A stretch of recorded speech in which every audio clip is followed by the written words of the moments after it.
Bismillah walhamdulillah, wassalatu wassalam ala rasulillah, wa assalamu alaikum, wa rahmatullahi, wa barakatuh.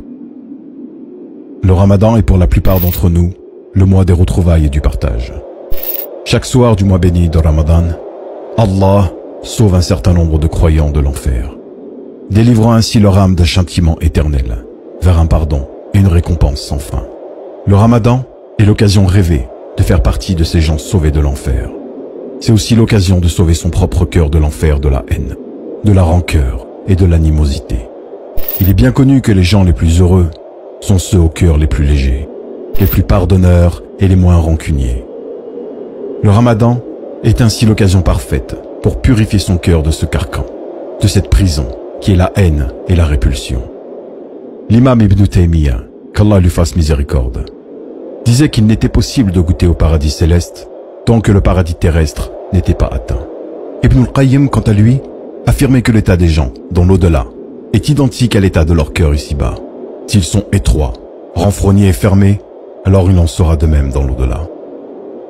Dans de nombreux hadiths, le prophète sallallahu alayhi wa sallam exhorte et incite les croyants à pardonner. Il y a derrière ces hadiths une volonté pédagogique d'apprendre aux musulmans de se libérer des carcans du mal. Dans un hadith, il dit: le miséricordieux fait miséricorde à celui qui fait preuve de miséricorde. Donc faites miséricorde à toute créature sur terre pour que celui qui est au ciel vous fasse miséricorde. Rapporté par Al-Bukhari. Le diable nous montre souvent les défauts de nos frères et sœurs et nous cache les nôtres.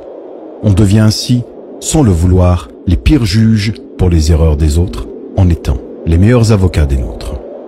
L'islam nous enseigne l'inverse. Dans un autre hadith, le prophète sallallahu alayhi wa sallam dit: celui qui ne tient pas compte des erreurs d'un musulman, Allah ne tiendra pas compte de ses erreurs. Rapporté par Abu Daoud. Qui parmi nous n'aimerait pas avoir ses péchés pardonnés le jour dernier? Qui n'aimerait pas qu'Allah ne tienne pas compte de ses péchés et erreurs? Un pieux prédécesseur disait, dans une grande sagesse, que le mal que lui infligeaient les autres était pour lui un signe d'Allah que son comportement s'est égaré et qu'il a certainement commis un péché pour ceci. Subhanallah.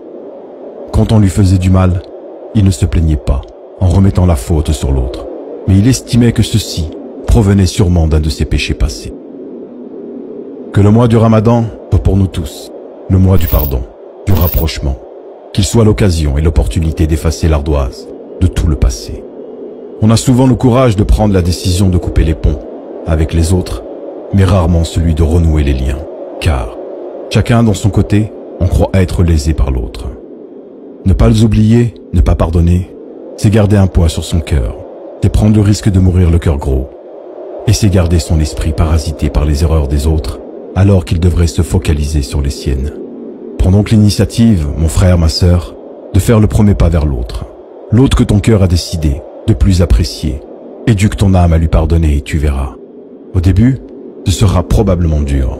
Mais une fois que ce sera fait, tu sentiras ton cœur être parcouru par un sentiment de douceur et d'enchantement indescriptible. Ne pense pas une seule seconde à ce que va penser l'autre. N'aie pas de crainte qu'il te repousse ou te rejette. S'il le fait, alors tu seras récompensé par ton Seigneur. S'il ne le fait pas, alors tu seras récompensé par Allah et tu auras retrouvé un proche. Ne crois pas que pardonner, c'est être faible. Bien au contraire, c'est faire preuve d'une force surestimable, surmonter son orgueil, sa fierté mal placée, pour prendre contact avec l'autre. Profite, mon frère, ma sœur, de cette occasion du Ramadan, de cette vidéo, pour renouer avec tes proches, tes voisins, tes frères et sœurs dans la foi, avec qui tu es en froid. Si tu n'as pas le courage de les appeler, ou ne serait-ce que d'envoyer un message pour les inviter à rompre le jeûne, eh bien dans ce cas, envoie simplement cette vidéo à la personne concernée. Peut-être qu'à son tour, elle fera le nécessaire pour renouer les liens. Le Ramadan, c'est le mois du pardon d'Allah. Et quiconque croit au pardon d'Allah, croit également au verset suivant, derrière lequel nous devons tous œuvrer. ولا يأتل أولو الفضل منكم والسعة أن يؤتوا أولي القربى والمساكين والمهاجرين في سبيل الله وليعفوا وليصفحوا ألا تحبون أن يغفر الله لكم والله غفور رحيم. والسلام عليكم ورحمة الله والبركاته.